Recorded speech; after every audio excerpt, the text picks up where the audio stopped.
Mes chers amis patriotes du monde entier, d'Europe et d'Amérique, chacun d'entre vous, je le sais, a été profondément ému par l'assassinat de Charlie Kirk, survenu il y a quelques jours dans une université américaine.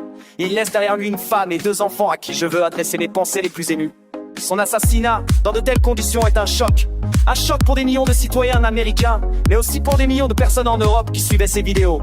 L'assassinat de Charlie Kirk est un symbole, celui du retour de la violence en politique. Cette violence n'est pas tombée du ciel, et elle fait de la gauche radicale, de la gauche à plus extrême, ce nouveau totalitarisme politique légitime la haine contre des millions d'honnêtes gens dont le seul tort est d'aimer leur pays et de vouloir le préserver. Elle légitime la haine contre ses adversaires politiques dans les dépeignants, monstrons en fascistes, elle déshumanise tous ceux qui ne pensent pas comme elle, et plus elle terme le soutien des peuples, plus elle se radicalise.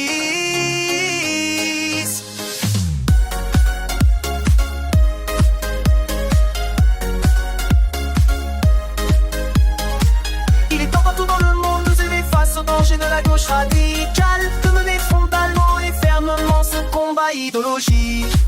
En ôtant la vie de Charlie Kirk, ils ont abattu un homme, mais ils n'auront pas détruit pour ceux qui le souhaitent son héritage et sa mémoire. Cet héritage, c'est aussi la défense intransigeante de la liberté d'expression et de la confrontation rationnelle des idées dans le respect des individus et des sensibilités. Cet héritage, c'est le droit d'aimer son pays et sa famille.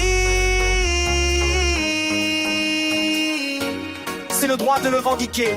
C'est aussi la protection des libertés fondamentales que l'Occident a su développer à leur plus haut degré de par l'histoire. Alors cet héritage vivra tant qu'il est dans le monde des patriotes pour le faire vivre.